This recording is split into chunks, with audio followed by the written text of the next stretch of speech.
سلامونه ملګرو، زه یم طاهر شتمن او نن تاسو ته په دې هیله راغلی یم چې نن چې زه تاسو سره کوم سړی معرفي کوم نو هغه د تعارف محتاجه نه دی. اقبال صاحب به ټول پېژني چې هغه د طنز و مزاح ډېر زبردست شاعر دی او ډېرو ښو ښو سنګرانو ویلی هم دی. نن زه تاسو سره د هغه یو طنزیه غونته کې غزل دی هغه شریک کوم. امید لرم ستاسو به خوښ شي. مننه. او دې پسې به بیا خپل غزل تاسو سره شریک کوم. دی وایي سوچه غوړي چې په چا صاف را نشي داسې سړي ته روټۍ سپوره ښه ده. سوچه غوړي چې په چا صاف را نشي داسې سړي ته روټۍ سپوره ښه ده. د خوشامندو زندګۍ بسو د خوشامندو زندګۍ بسو خپله جونګړه د خان د کور ښه ده. او چې شته مال کې د نش نش چغې وخي چې شته مال کې د نش نش چغې وخي په داسې خلکو خو ښه نسکوره ښه ده. او وایي دا په غوسه کې د مسکا مزه که دا په غوسه کې د مسکا مزه که داسې غوسه دی لږه نوره ښه ده.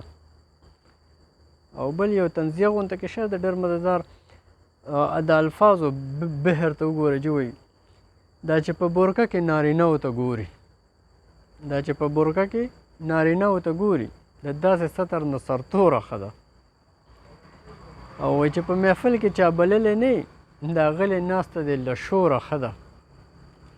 او ښکلي د ښکلو سره مینه کوي زه یم تور نو ماله توره ښه ده. چې په اقبال باندې ننګ کړی دی چې په اقبال باندې ننګ کړی دی هغه جینۍ د دله وروره ښه ده. دا وجي محمد اقبال. او دې نه پس زه تاسو سره خپل یو غزل شریک کوم. امید لرم چې ستاسو به خوښ شي. زما خو دومره پوهه نشته دی خو کوشش کوم چې ستاسو په معیار برابر راشي.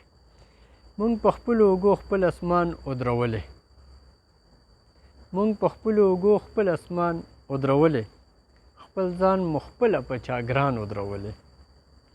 چېرته داسې څوک نشته چې مو ونازوي چېرته داسې څوک نشته چې مو ونازوي خوبانو دی په سر خپل اسمان ودرولی.